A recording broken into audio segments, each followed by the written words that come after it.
రైలు ఎక్కాలంటే భయం పుట్టాల, ఇది వాళ్ళ ఉద్దేశమా? కాదు. రైలులో ఉండేటటువంటి ప్రయాణికులు దోచుకోవడం సులభం. రాత్రి వేళల్లో ఆఫ్టర్ 12 బిఫోర్ 3 ఈ టైంలో రైళ్లల్లో ప్రయాణించేటటువంటి వాళ్ళు నిద్రమత్తులో ఉంటారు. ఆ టైంలో ఒక్కసారిగా దాడి చేస్తే దోచుకోవచ్చు. ఇది ఎక్కడ?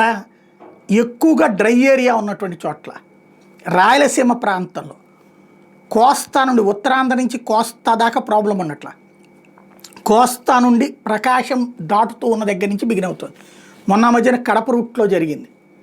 అదే సందర్భంలో ఇప్పుడు ఏదో గుంటూరు తిరుపతి ట్రైను అటు కడప కర్నూలు వాటి మీద నుంచి వెళ్తుంది. దాంట్లో జరిగినటువంటి ఇన్సిడెంట్లో ఇవాళ ఆ ట్రైన్ ఎవరన్నా ఎక్కారంటే ఇదే చర్చ జరుగుతోంది. అప్పుడు జరిగింది, అప్పుడు జరిగింది, అప్పుడు జరిగిందని.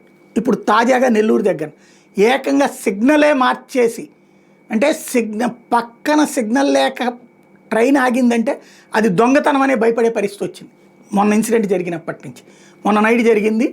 రాత్రిపూట్ల సిగ్నల్ కట్ చేసి, వైర్ కట్ చేసి మరి ఒక ట్రైన్కి ట్రై చేశారు. ఆ ట్రైన్ ముందుకెళ్ళిపోయింది, వెనకాల వచ్చిన ట్రైన్ ఆగిపోయింది. దాంతో జరిగినటువంటి దాష్టికం. వాస్తవంగా ఇది చాలా ప్రమాదకరం కూడా.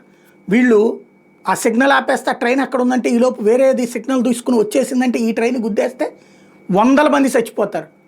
వీళ్ళు ఇక్కడ దోచుకుంటున్నటువంటి దొంగతనాలు చేస్తున్నటువంటి వాళ్ళు, దోపిడీ చేస్తున్న వాళ్ళకి దాని కాన్సెప్ట్ కూడా తెలియచాదు. ఎదవలకి ప్రాణాలు, 100 మంది ప్రాణాలతో ముడిపడి ఉన్నటువంటి అంశం. ఓ ట్రైన్ పట్టాల మీద ఉండగా సిగ్నల్, ఇక్కడ సిగ్నల్ లైట్ కట్ అయిందని హెడ్ ఆఫీస్కి తెలియదు కదా. అవతల వేరే దానికి సిగ్నల్ ఇచ్చేస్తే అదే ట్రాక్ మీదకి వచ్చేస్తే ఏమైపోతుంది? ట్రైన్ మీదకి ఎక్కుతుంది, ఏమైపోతుంది? దారుణమైన మరణాలు సంభవించేది. అదృష్టవశాత్తు కాపాడబడ్డారు ప్రయాణికులు. ఇలాంటి పరిస్థితులకు కారణమవుతున్నటువంటి వాళ్ళని కాల్చేవతలు పడేసినా పర్లేదు, భయం పుట్టాలి రైల్లో దొంగతనం చేయాలంటే. కానీ రైళ్లలో ఆర్పిఎఫ్ కావచ్చు, రైల్వే పోలీస్ కావచ్చు, ఎవరికి వాళ్ళదే వ్యవస్థ. మామూలు పోలీసులు అది పట్టించుకోరు. దాంతో రైళ్ళు అనేటటువంటి ఈజీ టార్గెట్లు అయినాయి. ఆలోచించాల్సిన సందర్భం ఇది.